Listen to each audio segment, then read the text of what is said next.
History rarely remembers the ordinary. Wars are filled with countless names, missions, and statistics, most fading into obscurity. Yet every so often, a single story rises above the noise, a story so improbable, so defiant of logic, that it carves itself into legend. This is one of those stories. It begins not with a seasoned warrior, nor with a highly decorated veteran of foreign campaigns. It begins with someone the world would least expect. A teenage recruit, barely 18, her high school diploma still fresh in her hand. She had no medals pinned to her chest, no combat scars to prove her toughness, and no reputation to precede her. What she had instead was raw talent, discipline beyond her years, and an inheritance more mysterious than even she understood. On paper, she was nothing extraordinary, another small-town girl volunteering for service in a world that often overlooked the young and untested. But on the range, behind a rifle, she became something else entirely. Every shot she took seemed to bend the rules of physics, to stretch the limits of human perception. The whispers began almost immediately. This one is different. This one sees the world in angles and arcs the rest of us can't even imagine. The battlefield would soon confirm what the shooting range had only hinted at. With a single squeeze of the trigger, she accomplished what many considered impossible. One bullet, one target, one record that shattered every boundary ever set by the snipers before her. That shot, taken from a distance so great it seemed absurd, would not only make history, it would change the way military science understood the art of precision itself. But to grasp the magnitude of that moment, one must first understand the unlikely path that brought her there. She grew up in the vast silence of America's heartland, where the horizon stretched endlessly and life was measured in seasons, not seconds. Out there, where winds whipped mercilessly across plains and coyotes howled at night, survival demanded patience and precision. She learned those lessons early. While her peers filled weekends with football games and mall trips, she learned to steady her breath, align her sights, and let instinct and calculation merge into something seamless. Hunting wasn't recreation, it was necessity. And in those long hours lying prone in tall grass, watching for the slightest twitch of movement, her natural gift revealed itself. Her father recognized it. Her grandfather had once carried the same steel-eyed focus, though he had never spoken much about the wars he fought in. Whispers in the family hinted at classified missions, at marksmanship that bordered on impossible, but such stories were treated like myth, half-remembered tales told around the fire. To her, they were nothing more than fragments of a legacy she didn't yet fully grasp. Still, every time she handled a rifle, she felt the pull of that bloodline, as though some part of her already knew what to do. By the time recruiters visited her school, the choice seemed almost predestined. The military offered structure, opportunity, and escape from the financial weight crushing her family's farm. More than that, it offered a stage larger than her rural town, a place where her gift might be tested, measured, and maybe even understood. Against her parents' hesitation, she signed her papers with unwavering resolve. At 18, she traded the wide skies of home for the rigid corridors of boot camp. If the instructors expected another fragile recruit, they were quickly corrected. On the obstacle courses, she kept pace with the strongest. In drills, she adapted faster than anyone expected. But it was on the rifle range that she left even hardened veterans speechless. Targets at 500 yards, 600, 7, she dropped them with ease. Her breathing, her trigger control, her uncanny ability to calculate wind drift without instruments. It was as though she'd been preparing her entire life for this moment. One instructor muttered under his breath, "She was born for this." Word spread. Still, skill alone does not create legend. Skill explains excellence. What happened later, that single impossible shot, could not be explained so easily. Some chalked it up to luck, others to mathematics, others still to something bordering on supernatural. The truth was more complicated, for within her family's attic, buried in an old trunk of her grandfather's, lay fragments of a secret. Wartime journals filled with ballistic equations decades ahead of their time, faded photographs of covert operations, and notes hinting at a classified program known only in whispers, the Artemis Initiative. The program sought out those rare individuals whose eyes, minds, and instincts worked together in ways science struggled to map. Some said it was genetic. Others said it was training refined to the edge of human capacity. Whatever it was, she seemed to embody it completely. When she eventually found herself deployed, rifle in hand, that lineage would converge with destiny. The mission was desperate. A high-value target, shielded by mountain terrain, had eluded drones, airstrikes, and entire battalions of troops. He was untouchable, the ghost in the peaks. But as her unit advanced, battered by weather and uncertainty, the young recruit positioned herself. She studied the terrain, calculated the impossible, adjusted not just for wind but for humidity, altitude, and even the rotation of the earth itself. Then silence, one steady breath, one pull of the trigger. The bullet's path defied belief, traveling farther than any sniper round in recorded history, crossing valleys and ridges before striking its target with surgical precision. It was not just a kill. It was the rewriting of possibility. At nearly 3 miles, the shot entered legend. For the world, it was the moment an anonymous teenager became a name etched into military lore. For her, it was the moment burden and legacy fused, a reminder that greatness carries weight, that every triumph comes with shadows. Her single shot echoed louder than artillery. It silenced skeptics, stunned scientists, and forever changed how the military viewed the sniper's craft. More than a feat of physics, it became a symbol, proof that extraordinary talent can emerge from the most unlikely of places, and that sometimes history's greatest moments are written not by generals, but by those too young to know they weren't supposed to succeed. And so, from anonymity, the 18-year-old recruit rose to legend. Not with fame, not with glory, but with one perfect moment when skill, instinct, and destiny aligned. This is her story. The story of the 18-year-old recruit did not begin on a battlefield or in a training ground. It began far from war, in the endless plains of America's heartland, where silence stretched across the land, and the wind was often the only voice that spoke. Her childhood unfolded against a backdrop of wheat fields, barbed wire fences, and skies so wide they made you feel small no matter how old you were. Life on the ranch was not easy. Drought had stolen crops, debts pressed on the family, and every day demanded work from sunup to sundown. For a girl growing up there, childhood was never carefree. It was chores before breakfast, hauling water when the pump failed, mending fences in the biting cold. While other teenagers might have measured time by school dances or weekend games, she measured hers in tasks completed and seasons endured. Her world was marked by a quiet resilience. She didn't complain when boots wore thin, when dinners stretched a single pot of beans, or when winter storms cut the family off from town. Hardship taught her to adapt, and more importantly, it taught her patience. It was her father who first placed a rifle in her hands, not as a toy, not as a thrill, but as a tool. On the ranch, hunting was survival. Prairie dogs threatened crops, coyotes stalked calves, and venison filled the freezer when beef grew too expensive to keep. She was no older than 8 the first time she steadied her small arms against the wooden fence post, the Winchester nearly too heavy for her to hold. Her father's voice was calm, guiding her. Breathe with it. Don't fight the rifle.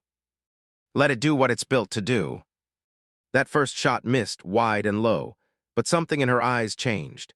Where many children would have flinched and moved on, she became obsessed with understanding why. She asked questions about trajectory, about wind, about why the bullet curved slightly against the breeze. Her father smiled. Most grown men never thought about such things. In time, her grandfather became her true teacher. He was a quiet man, a veteran of a war he never fully spoke about, his eyes lined with stories untold. He kept to himself most days, tending to tools in the shed, but when he took her along on hunts, she noticed the way he carried himself, still, calm, deliberate. His hands never trembled, his gaze never rushed. He would lie in the grass for hours, unmoving, waiting for the right moment. She mirrored him, learning that shooting wasn't about pulling a trigger but about waiting for the world to align. On weekends, when her friends invited her to the movies or the mall, she often chose instead to spend hours on the far end of the ranch with her grandfather. They set up makeshift targets from rusted cans and glass bottles, sometimes stretching them farther and farther across the field, until they became no more than tiny glints of light. She loved the challenge, the way she had to steady her breathing, account for the breeze, and trust her instincts. The sound of a bullet striking steel across a field became a language of its own, one she craved to hear again and again. But life wasn't only rifles and fields. The family carried the constant strain of financial survival. Bills stacked on the kitchen counter, conversations between her parents carried the weight of worry. She noticed the long silences at the dinner table, her father's rough hands as he rubbed his forehead, her mother's distant gaze when she thought no one was watching. Even as a teenager, she understood. Their way of life was fragile. Any failure, one bad season, one broken machine, one missed payment, could be enough to break them. This awareness carved determination into her. If she was to help, she couldn't rely on luck or inheritance. She had to be sharp, disciplined, and ready to step into something larger than herself. Her gift with a rifle became both refuge and responsibility. Alone in the fields, she tested herself endlessly. She shot in rainstorms, learning how water shifted the sound of a bullet's crack. She shot in wind, calculating instinctively how far it would push her aim. She even experimented with shooting at night, using the faintest starlight to line her sights. Where others saw a farm girl wasting time, she was unknowingly preparing for a stage far beyond her small town. Her parents worried about her obsession. They wanted her to focus on school, on building a stable future far from the hardships of ranch life. But even they couldn't deny what they saw when she shot. Her consistency, her calm under pressure, her uncanny ability to hit what others missed, it was as though she carried an extra sense. The whispers about her grandfather's past only deepened the mystery. Though he spoke little, neighbors recalled his service with a strange reverence, hinting at stories of impossible feats in distant battlefields.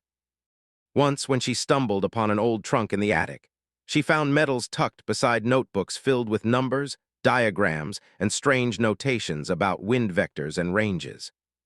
She didn't understand all of it then, but she felt the connection. It wasn't just skill, it was legacy. By the time she reached her senior year of high school, her reputation had quietly spread. Friends teased that she could shoot the wings off a fly. Local hunters sometimes asked her advice. Teachers noticed her discipline, the way she approached challenges like puzzles rather than obstacles. To most, she was just another ranch girl, but to those who had seen her shoot, there was something different in her eyes. Still, none of this erased the struggles at home. The farm debt worsened. Opportunities in the small town dwindled. College was out of reach financially, and staying on the ranch promised only more of the same hardship. So when the recruiters arrived in their pressed uniforms, promising travel, education, and the chance to serve, she listened. She wasn't drawn by glory or adventure. She was drawn by duty to her family, to the skills she had honed, and perhaps to a legacy she didn't yet understand. Her humble beginnings had carved the foundation. Patience from the land, precision from necessity, resilience from hardship, and a sense of duty that stretched back generations. What looked like a small-town girl's upbringing was in truth the forge of a legend. And when she finally signed her enlistment papers, she carried not just her own hopes, but the weight of everything that had shaped her. The winds of the plains, the lessons of her grandfather, the struggles of her family, and the quiet certainty that she was stepping into a destiny far larger than herself. The decision to enlist wasn't sudden. It had been building quietly, like storm clouds over the plains, gathering weight with every passing season. For the 18-year-old ranch girl, the choice was not only about her future. It was about her family's survival, her sense of purpose, and the echo of a legacy she didn't fully understand. The final push came during senior year of high school. Her days followed a rhythm.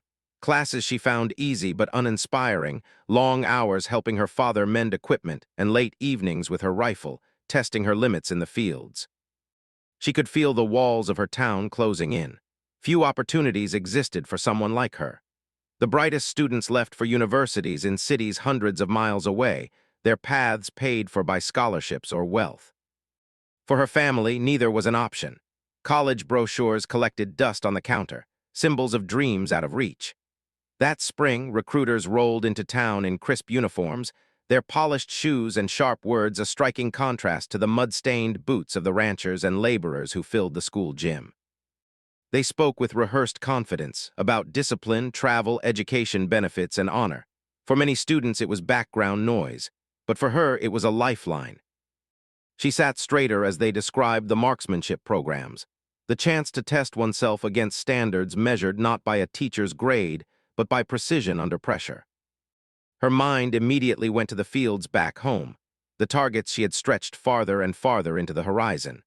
She thought of the journals in her grandfather's trunk, filled with numbers and sketches she was only beginning to decipher. The idea of channeling her gift into something larger than herself stirred a hunger she hadn't known she carried. Yet the decision was not hers alone. That night, at the kitchen table, she laid out the brochures. Her parents exchanged wary glances, the silence heavy. Her mother, practical and protective, worried aloud about the dangers. She spoke of wars broadcast on the evening news, of young lives cut short, of the brutal toll that service could exact on body and soul.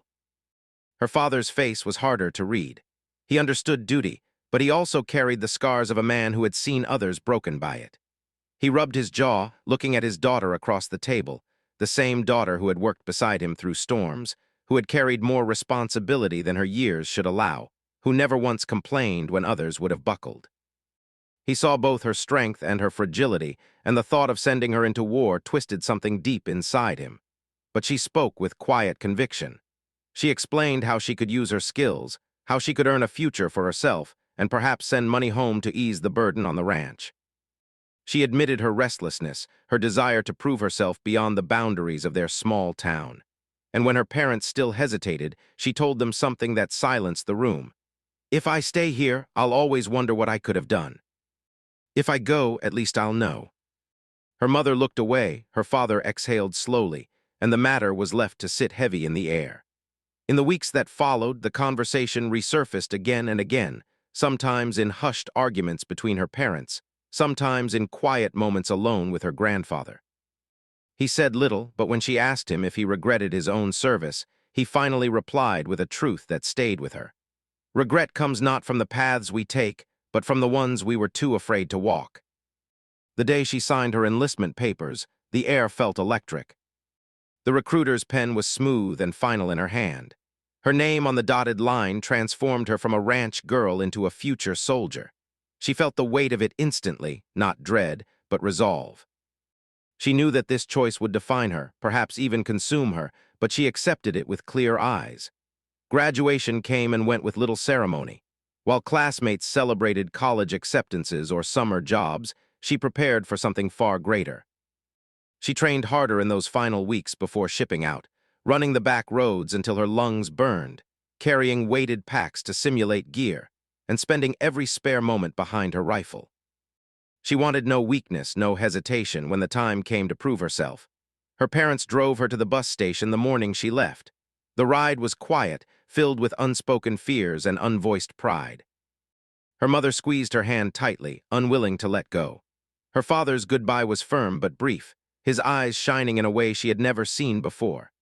Her grandfather, too frail to travel, pressed his compass into her palm before she left, a small, worn thing, its brass dulled with age, engraved with the words, "True aim comes from the heart." When the bus pulled away, she looked out the window at the receding image of her parents standing together, small against the vast Montana sky. She felt a mixture of fear and excitement, sorrow and determination. The land that had raised her grew smaller with every mile, but the lessons it had carved into her, patience, precision, resilience, traveled with her. Basic training awaited, a world of discipline, shouting sergeants, endless drills, and sleepless nights. Many recruits would arrive unprepared, some would break, others would scrape by. She knew she was walking into fire, but she also knew she had been forged for this long before she stepped onto the bus. Enlistment was not escape. It was not desperation. It was resolve, resolve to carry her family's legacy. Resolve to test the limits of her gift. Resolve to step beyond the boundaries of a small town and into the vast, unforgiving theater of history. And though she was only 18, still so young in the eyes of the world, she carried herself with the weight of someone far older, someone who understood what sacrifice meant. Because deep down she knew this was only the beginning. The ranch had shaped her. The decision to enlist would define her. But what awaited her, the trials, the missions, the single shot that would rewrite history, would transform her into something no one, not even she, could yet imagine. The bus ride ended at the gates of a training facility that looked more like a fortress than a school. Guard towers loomed, chain-link fences glinted under floodlights, and recruits shuffled nervously as drill sergeants barked orders sharp enough to slice through the morning air. For many, it was their first taste of the military, an abrupt collision between freedom and discipline. For her, the first week was shock. The whistle at dawn was merciless. Meals were inhaled in minutes. Mistakes were punished with push-ups until muscles trembled. Sleep came in broken pieces, stolen between drills and inspections. She learned quickly that training wasn't designed to test skill alone. It was meant to break down pride, strip away comfort, and rebuild civilians into soldiers. And yet where others stumbled, she endured. The farm had prepared her in ways no one else understood. Early mornings were nothing new. Laboring until sweat stung her eyes was her normal. Hunger, exhaustion, aching muscles, these weren't obstacles, they were familiar companions. While others cursed under their breath, she pressed on quietly, her expression steady, her resolve unshaken. Physical drills were brutal. Long runs with packs that felt like boulders on her shoulders, obstacle courses designed to leave recruits gasping in the dirt. She wasn't the fastest, but she was relentless. She refused to quit. And slowly, even the instructors took notice of the girl who never complained, who always finished, who seemed to carry a silent fire inside her. But it wasn't on the track or in the barracks where she revealed her true difference. It was on the range. The first time she picked up a standard-issue rifle, her hands felt almost too at home. She disassembled it in record time, reassembled it without error, and treated it with a respect most recruits hadn't yet learned. When the targets were raised, she steadied her breathing the way her father had taught her years before, let the world narrow through the sights, and pulled the trigger. The crack of the shot echoed, followed by the sharp clang of metal downrange.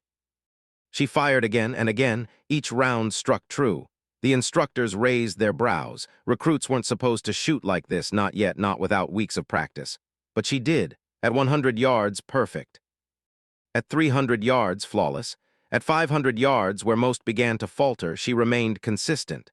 By the time the range officer stretched the targets to 800 meters, a distance meant to humble, not encourage, she was still grouping shots tighter than soldiers twice her age. Whispers began.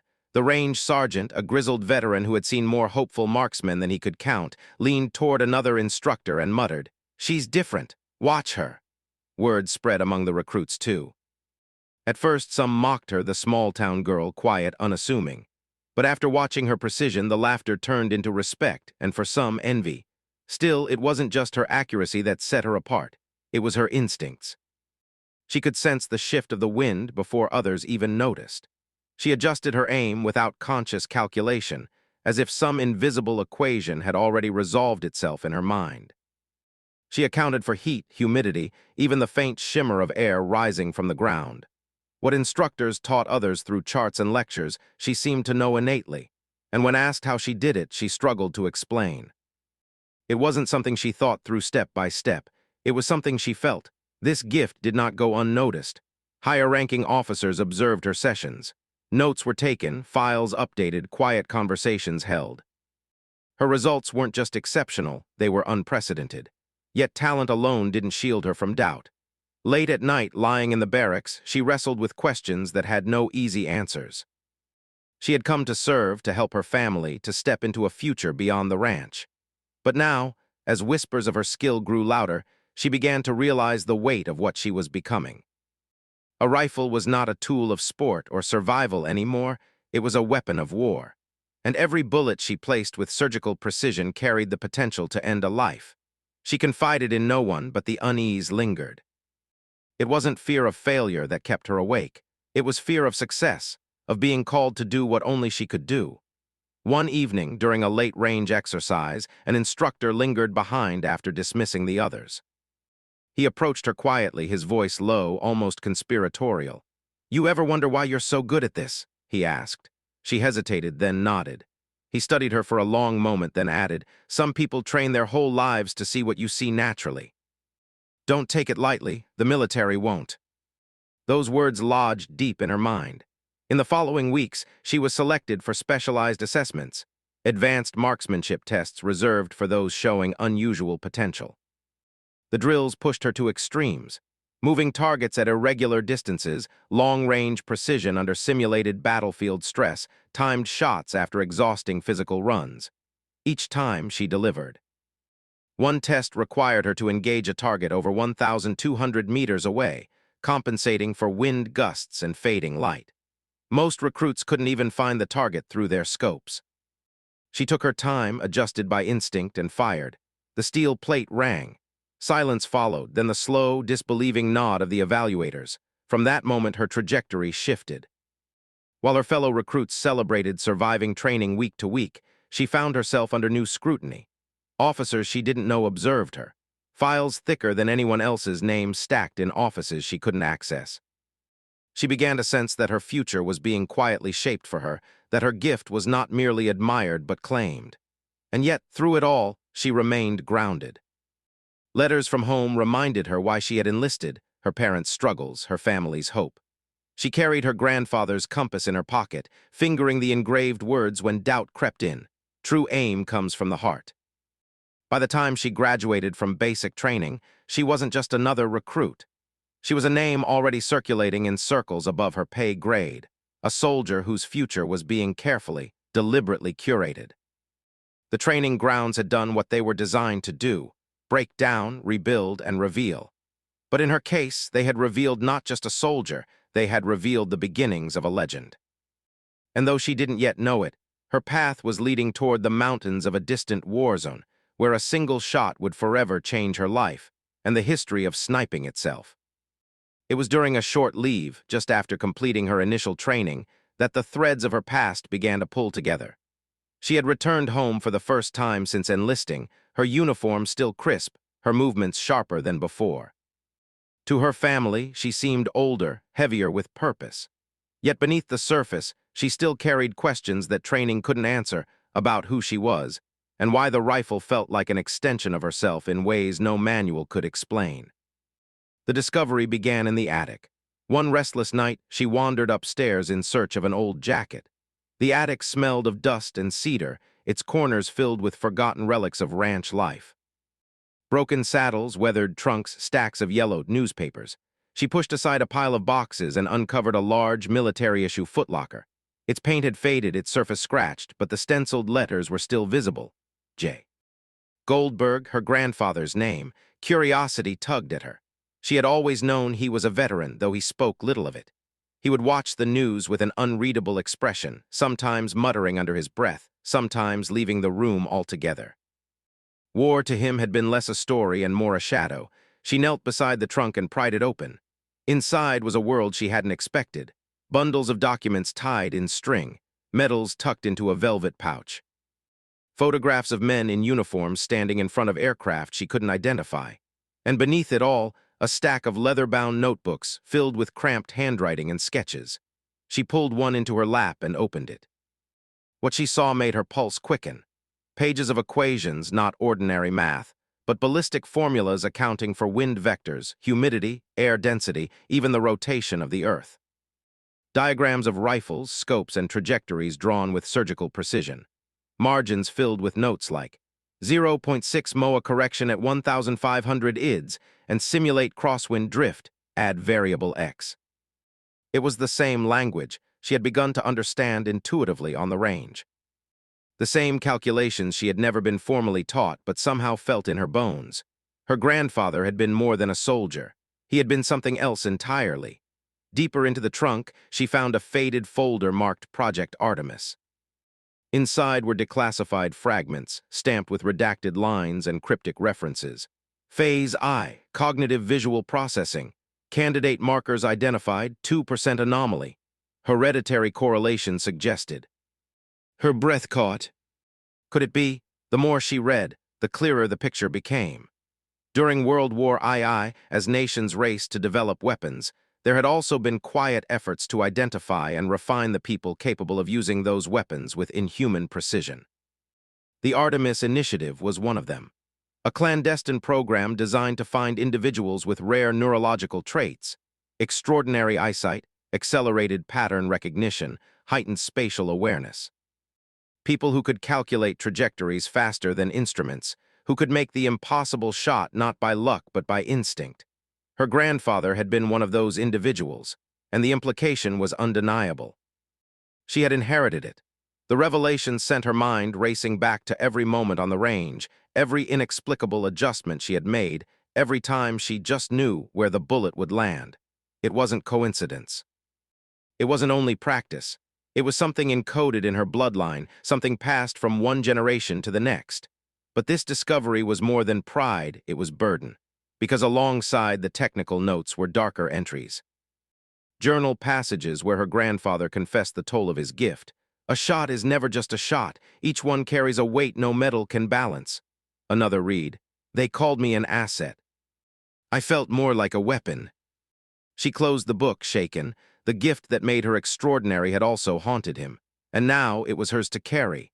The following morning, she confronted her grandfather. At first, he resisted, his eyes narrowing as though old defenses were being tested. But when she laid the folder on the table, the one marked Artemis, his shoulders slumped. For a long time, he said nothing. Then, with a voice gravelly from both age and memory, he told her the truth. Yes, he had been part of something secret. Yes, his abilities had been studied, measured, exploited. He had been sent on missions no one else could attempt, tasked with shots others deemed impossible. And yes, he had succeeded, but every success left a scar, invisible yet permanent. He looked at her with eyes heavy with warning. "It's in you too," he said quietly. "But don't let them take the part that makes you human. That's the real test. Not how far you can shoot, but whether you remember why you're pulling the trigger." His words branded themselves into her heart. When she returned to base, she carried the notebooks hidden in her duffel. She studied them at night, memorizing the calculations, comparing them to her own instincts. The overlap was eerie, almost exact. She realized she didn't need the numbers to guide her, she was living proof of them.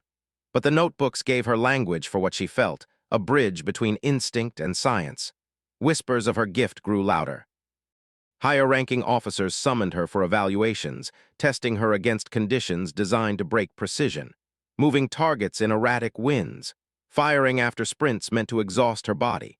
Shots at distances beyond regulation. Each time she surpassed expectations. Behind the polite congratulations, she began to notice something colder, curiosity. She wasn't just another soldier to them. She was data, a subject, a piece of living evidence. The way they observed her reminded her too much of the program her grandfather had described. And yet she could not deny the pull. She was different. She could do things no one else could. And if her grandfather's words were true, she bore not just the gift, but the responsibility to wield it carefully. For the first time, she understood her place not as an ordinary recruit, but as the continuation of a hidden lineage, a bloodline of snipers shaped by both science and sacrifice. She was both soldier and secret, history and future. And soon the world would demand proof of what that bloodline could do. Deployment came faster than she expected. One moment she was still adjusting to the rhythm of military life, training grounds, evaluations, whispered observations about her skill, and the next, she was stepping off a transport plane into a desert that seemed to stretch forever. The heat slammed into her like a wall. Dust coated her tongue, her boots, her uniform. The air smelled of diesel fuel, gun oil, and tension. She had read about war in books, seen images on television, but nothing prepared her for the sound of it. The thud of helicopters overhead, the crack of gunfire echoing in the distance, the constant hum of radios alive with chatter. It was a different world, one where every second felt charged with the possibility of danger. Her unit, a small detachment tasked with reconnaissance and overwatch, was sent into a region notorious for ambushes. Intelligence warned of Taliban fighters entrenched in mountain passes, controlling routes with sniper fire of their own. For weeks, larger forces had failed to dislodge them. Her team's mission was clear but brutal: provide cover, eliminate threats, and hold the high ground. She felt the weight of her rifle against her shoulder as they climbed into the rugged terrain. It was a familiar comfort, the cold steel, the balance of it, but the stakes had never been higher. Every shot here wasn't practice, wasn't training. Every shot here meant a life. Her first opportunity came quickly. The unit had just settled into position overlooking a valley when movement flickered at the edge of her scope. She steadied her breath, adjusted for the shimmering heat rising off the ground, and focused. Through the magnification, she saw them. Two fighters moving across the rocks, rifles slung casually, unaware they were being watched. Her sergeant's voice came low through the radio. "Target at 11 o'clock. Take it if you've got it." She froze. Training had prepared her for the mechanics, aim, adjust, fire, but not for the weight of the choice. Pulling the trigger here wasn't striking steel or shattering bottles. It was ending a heartbeat. She inhaled slowly, exhaled, and remembered her grandfather's words. True aim comes from the heart. The crosshairs steadied. One pull, The crack echoed. The first target dropped instantly, the second scrambling for cover before another shot rang out. Silence followed. Her teammates murmured approval over the comms, but inside her chest tightened. She had succeeded, but the reality of it struck hard. There was no celebration. Only the knowledge that her gift had changed the balance of life and death in a single breath. The mission stretched on. Days blurred into nights, punctuated by sudden firefights and long hours of stillness. She learned quickly that patience was a sniper's truest weapon, hours of lying motionless in the dirt, scanning ridgelines for the faintest shift. The sun burned her skin by day, the cold gnawed at her bones by night, yet she did not falter. Her skill began to draw attention even within her unit. Other soldiers leaned on her calm presence, knowing that when she raised her rifle, threats that haunted them would vanish. She became their shield from a distance, the unseen hand that tilted survival in their favor. But the defining moment of that first mission came in the dead of night. Intelligence reported a convoy of enemy vehicles moving through a mountain pass. The unit repositioned, crawling along jagged ridges under the cover of darkness. The moon cast faint silver light across the rocks, just enough for her scope to catch outlines in the distance. The rangefinder blinked 1,200 meters, beyond standard expectations, beyond regulation, a distance where wind, gravity, and even the curvature of the earth conspired against accuracy. Her sergeant hesitated. Too far. We'll wait until they're closer. But she knew there wouldn't be another chance. Once the convoy cleared the pass, they would vanish into the valleys, safe for weeks more. She whispered into the radio, calm but certain. I can take it. The silence on the line was thick. Finally, the sergeant replied, then make it count. She adjusted her scope, factoring everything she had studied, everything she had inherited. The wind shifted slightly, she accounted. The air thinned with altitude, she accounted. She slowed her heartbeat, let her finger rest on the trigger, and became utterly still. When the shot broke, it seemed to echo across the entire valley. A half-second later, the lead vehicle jolted, its driver slumping forward. Chaos erupted. Fighters scrambled, shouting, firing blindly into the dark. She fired again, and another figure dropped. The convoy scattered, their momentum shattered, their mission undone. From 1,200 meters away, she had turned the tide of the engagement with a precision that should have been impossible. Her teammates erupted with disbelief. No way did she just... The sergeant cut them off with a sharp order, but even his voice carried awe. For her, the moment was both triumph and torment. She had proven herself, yes. She had done what no one else could. But as the adrenaline faded, the weight returned. She could still see their faces through the scope, etched into her mind. She knew that every shot she took wasn't just a measure of skill, it was a decision that carried consequences far beyond herself. When the mission finally ended and they returned to base, she was quieter than ever. Others celebrated their success, their survival, the disruption of enemy control. She sat apart, cleaning her rifle, her hands steady but her eyes distant. She thought of the journals in her duffel, of her grandfather's warning. Not how far you can shoot, but why you're pulling the trigger. That night, she wrote her first entry in a notebook of her own. She didn't write about distances or wind speeds or confirmed kills. She wrote about the silence before the shot, the human weight after it, and the realization that her gift was both shield and weapon. Her first mission had given her a reputation. To her unit, she was a protector, a phenomenon. To command, she was an asset of untapped potential. To herself, she was now something far more complicated. A young soldier caught between the pride of her skill and the haunting truth of what it meant to use it. It was only the beginning. The mission that would etch her name into history began like any other. With intelligence reports spread across a table and tension so thick it felt like the desert air itself was holding its breath. Her unit had been tasked with overwatch near a mountain pass long considered untouchable. Deep in that unforgiving terrain, a high-value target moved with impunity. He was shielded by geography, distance, and reputation. Drones lost him in the canyons. Airstrikes risked civilian lives. Ground assaults had been ambushed before they ever reached the valley. The brass wanted him stopped. They needed a miracle. She listened quietly as the officers briefed. Their tone carried resignation more than hope, the way men sound when they know they're planning for failure. The target would appear at dawn, using the pass to rendezvous with his convoy. But the distance between their overwatch position and the kill zone was staggering, nearly 4,800 meters, almost 3 miles. A shot no doctrine had ever considered possible. Her sergeant shook his head. That range is fantasy. Beyond instruments, beyond calculation. She said nothing, but her hand drifted to the compass in her pocket, her grandfather. With the words true aim comes from the heart. When the meeting broke, the sergeant found her outside, adjusting her rifle with quiet precision. "You don't have to do this," he muttered. "Even the best couldn't." She looked up steady-eyed. "Maybe they couldn't. But I can." The morning came cold, the sky painted in pale blues and grays.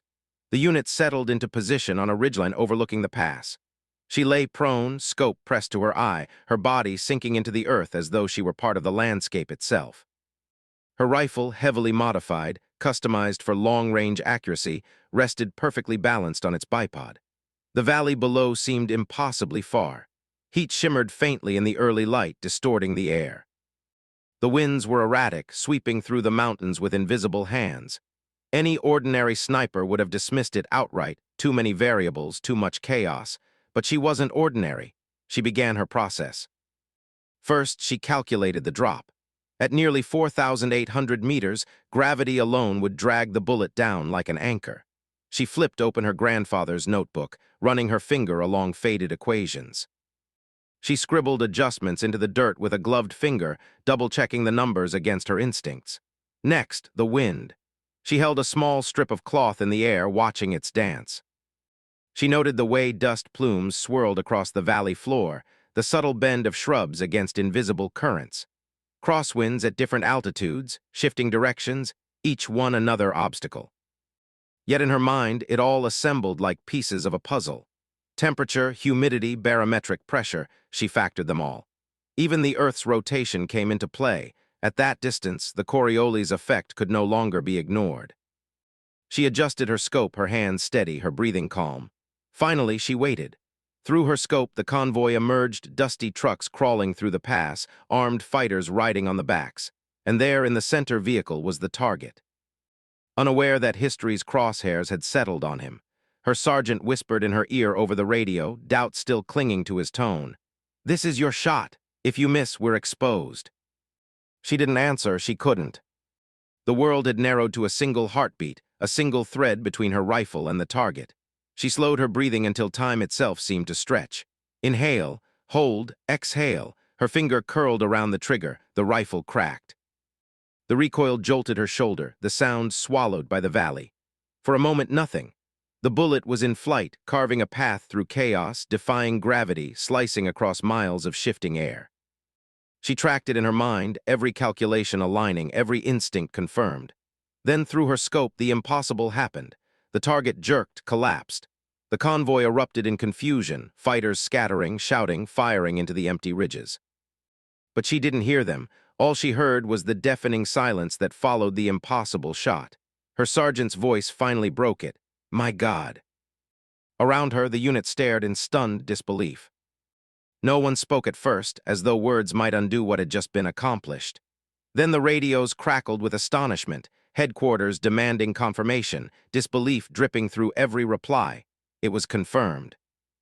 A shot at nearly 3 miles, a record that shattered not only military precedent but the very boundaries of ballistic science. But for her, there was no celebration. She lay still, scope still pressed to her eye, heart pounding. She had done it, proven her gift, validated her bloodline, carved her name into legend. But in the quiet after, she felt the same weight that had haunted her grandfather. The knowledge that what made her extraordinary was also what made her dangerous. Back at base, news of the shot spread like wildfire. Soldiers she barely knew approached her with awe, as though standing in the presence of something supernatural. Command filed reports, scientists demanded data, analysts dissected every angle. She was no longer just a recruit. She was a phenomenon. But that night, alone in her tent, she opened her notebook. On the first page, she wrote only one line: "A miracle of physics, a burden of conscience." Because she knew the world would remember the distance, the record, the legend.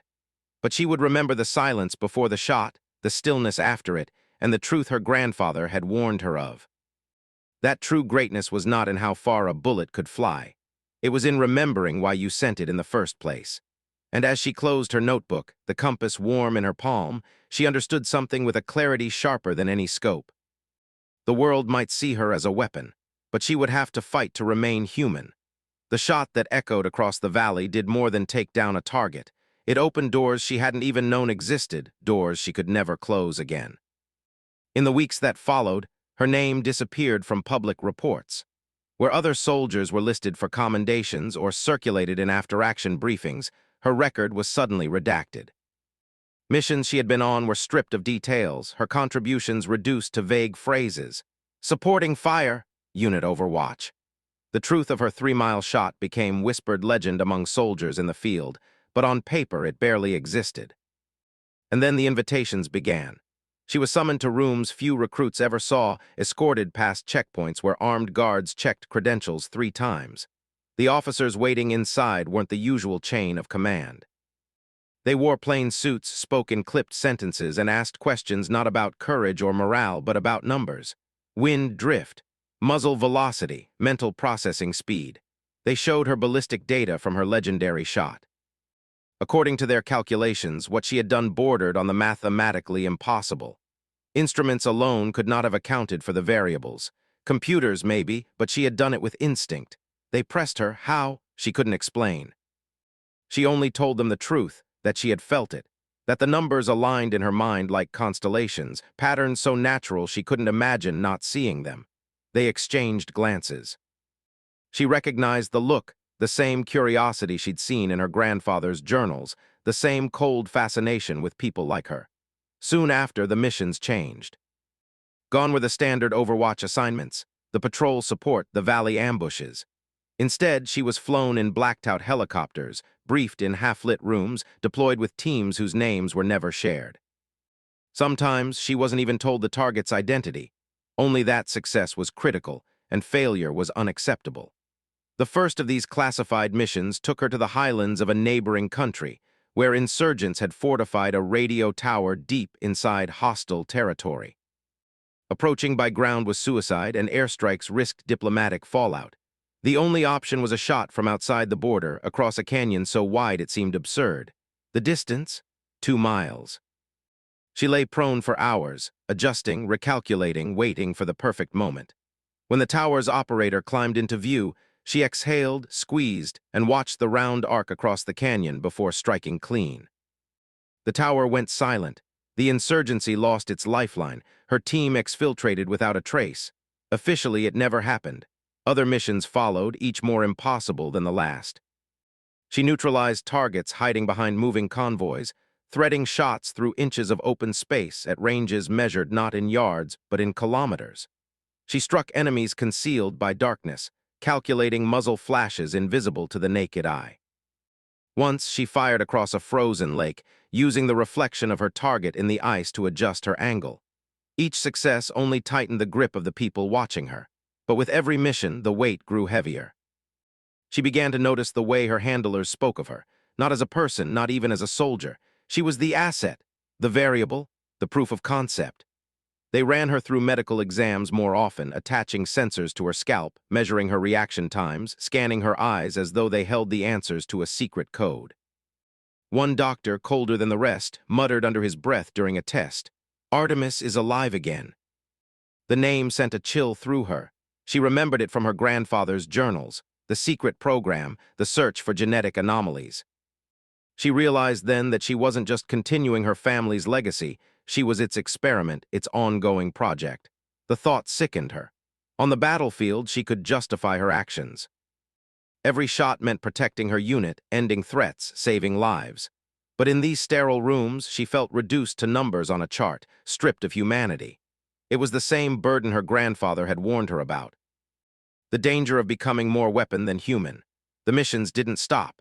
If anything, they accelerated. One night in a hostile city, her team positioned her on the roof of a crumbling building while a convoy attempted to smuggle chemical weapons out of the area.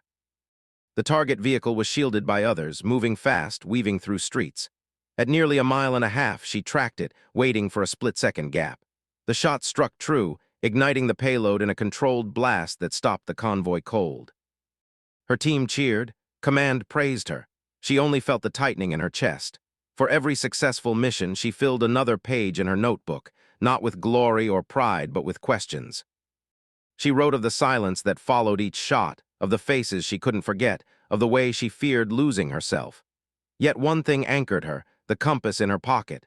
She clutched it before every mission, tracing the inscription. True aim comes from the heart. It reminded her that while they might see her as Artemis reborn, she was still her grandfather's granddaughter, still the girl from the ranch who had learned patience in the fields. And in that truth she resolved one thing: if she was to carry this gift, it would not be theirs to define. It would be hers. Still, she knew the cost. The more she succeeded, the more they owned her. The more impossible the shots she made, the deeper she was pulled into shadows where her humanity was tested daily. By the time the orders came for her next mission, the one that would test her limits beyond even the 3-mile shot, she understood the truth her grandfather had left unspoken. That the greatest battle was not against the enemy, but against becoming what they wanted her to be. Not a soldier, not a protector, but a weapon. When her final deployment ended, the plane touched down on home soil under a pale morning sky. The cabin erupted in cheers and laughter, soldiers eager for family reunions, home-cooked meals, the comfort of normalcy. She smiled faintly but didn't join in. For her, joy felt more complicated. The air smelled different the moment she stepped off the plane. Cleaner, softer. No dust storms, no acrid smoke of burned-out vehicles, no diesel haze clinging to every breath. For the first time in months, she heard silence not broken by radio static or gunfire. And yet the quiet unsettled her. Her parents were waiting at the terminal. Her mother ran to her first, clutching her in a fierce embrace that seemed desperate enough to hold back time itself. Her father followed, quieter but no less emotional. His hug was firm, his hand on her shoulder lingering as if trying to absorb her strength. They both said the words every soldier hears. "We're proud of you." But she could see the worry in their eyes. She had left as their daughter, the ranch girl who fixed fences, carried water, and practiced for hours in the fields. She had returned with a stiffness in her posture, a distance in her gaze, and something unspoken carried in the lines of her face. At home, the ranch was unchanged, yet everything felt different. The wide skies stretched endlessly, the fields swayed in the breeze, and the familiar smell of hay and earth wrapped around her like an old blanket. But she felt like a visitor. She lay in her childhood bed and stared at the ceiling, listening to the silence of the house, waiting for a sound that never came. No radio chatter, no distant booms, no sergeant's bark. Her rifle stayed locked away in a case by her bed. She didn't touch it for weeks. Instead, she walked the land. Mornings found her by the fence lines, tracing them with calloused fingers. Afternoons she wandered through the tall grass, the sound of the wind rustling like whispers of memory. At night, she sat by the porch, staring up at the stars, the same stars she had watched as a child, the same ones she had calculated against for her longest shots. But now they seemed heavier, as though each one carried a face, a choice, a weight she could not set down. Her grandfather's trunk still sat in the attic. One evening, she opened it again, running her fingers over the notebooks. She had filled her own pages by now, not with equations, but with reflections. Notes about what it meant to carry such a gift, the cost of precision, the burden of conscience. She slipped one of her notebooks into the trunk alongside his, as if placing her chapter next to his in a story neither had chosen but both had lived. Her grandfather, older now and frailer, sat with her on the porch one afternoon. They didn't speak at first. They simply watched the horizon where the sun painted the plains in gold. Finally, he said, "I heard about what you did, the shot." She tensed. Officially, he shouldn't have known. But veterans had their ways of hearing things. "It wasn't supposed to be possible," she admitted softly. He nodded slowly. "Neither were mine." The silence stretched before he added, "Do you understand it now? What I warned you about?" She swallowed hard. "Yes." He turned to her, his gaze sharp despite his years. "Then promise me this. Don't let them define you by what you can do. Let yourself be defined by why you choose to do it." His words settled into her like stone. In the weeks that followed, she found herself torn between two worlds. On one hand, the simplicity of ranch life, fixing broken gates, helping her father with the cattle, laughing with her mother over morning coffee, grounded her. On the other, the shadow of classified missions lingered. The phone calls from unknown numbers, the veiled requests to stay ready. She knew the military wasn't finished with her. They never would be, but she also knew she had a choice. At a small town ceremony, the mayor tried to recognize her service. He spoke in broad terms, never knowing the details, praising her dedication and sacrifice. She stood in her pressed uniform, accepting the handshake, but inside she wrestled with unease. These people saw a soldier. They didn't see the girl who had made shots from miles away, who had balanced the lives of strangers on a trigger pull, who still carried every echo in her chest. Later, when a local teenager shyly asked her, "What's it like to be a sniper?" she didn't talk about records or impossible distances. She simply said, "It's about patience." And remembering that every shot matters. The boy nodded, not fully understanding, but she hoped one day he might. Her parents noticed the change in her. She wasn't restless like before, but she wasn't at peace either. She carried herself with a gravity they had never seen. When her mother asked if she wanted to re-enlist, she paused before answering, "I don't know, maybe, but not for the reasons they want." At night, she still clutched the compass. True aim comes from the heart. She repeated it to herself like a prayer, a mantra, a reminder that her gift was hers to wield, not theirs to exploit. As weeks turned into months, she began to find balance. She trained, but not obsessively. She hunted again on the ranch, but now each shot was deliberate, more ritual than necessity. She wrote in her notebooks, documenting not just tactics but philosophy, lessons she wished someone had given her before she stepped into the shadows. And slowly she began to see her future not as a path already written, but as a horizon still open. She could return to the military, maybe even to special operations, but on her terms. She could teach, train new recruits, pass on the lessons of patience and restraint. Or she could remain here, tending the land, carrying the weight quietly but living in a world where shots weren't measured in records but in responsibility. Whatever she chose, she knew one truth above all. She was part of a legacy. Not the legacy the military files whispered about, not the Artemis Initiative, not the classified records. A deeper one. The legacy of her grandfather, of the ranch, of the simple yet profound idea that skill meant nothing without heart. She had left as a girl chasing escape. She had returned as a woman carrying history. And though the world might remember her for a single impossible shot, she would remember herself for what came after, the choice to remain human. History will remember her for a single impossible shot. The day an 18-year-old recruit, fresh out of high school, steadied her breath, pressed her cheek against cold steel, and did what no sniper in recorded history had ever done. Nearly 3 miles, one bullet, one target. A record that shattered the laws of probability and forced military science to redraw its boundaries. But her story was never just about distance. It was about the ranch where she grew up, where the winds taught her patience and the silence taught her discipline. It was about a grandfather who carried secrets of a forgotten program and left her a compass with a message carved deeper than any ballistic equation. True aim comes from the heart. It was about the choice to enlist not for glory, but for family, for duty, and for the possibility of a life larger than the boundaries of her small town. Through training, she endured what others broke under, not because she was stronger, but because hardship had already shaped her. Through her first missions, she proved what instinct and inheritance combined could achieve, not without fear, but with the quiet courage of someone who understood that skill alone does not absolve responsibility. And when the world pulled her deeper into shadows, into classified missions designed to test not just her ability but her humanity, she carried the weight as best she could. Each shot became both miracle and burden. Each mission both proof and warning. The military saw her as an asset, the living continuation of Artemis, but she refused to surrender the part of herself that made her more than a weapon. When she finally returned home, she stood at the crossroads of past and future. The ranch, unchanged but forever different. The notebooks of her grandfather and her own, side by side, one man's warning, one woman's reckoning. And in her pocket, the compass, its brass worn but its message eternal. The world will remember the shot. She will remember the silence after it. Because greatness is not measured only by what one can do, but by why one chooses to do it. Kate Goldberg's journey is not just the tale of a record-breaking sniper. It is the story of a girl shaped by hardship, bound by legacy, tested by war, and defined not by the length of her shot, but by the depth of her heart. She became a legend quietly, without seeking it, without expecting it.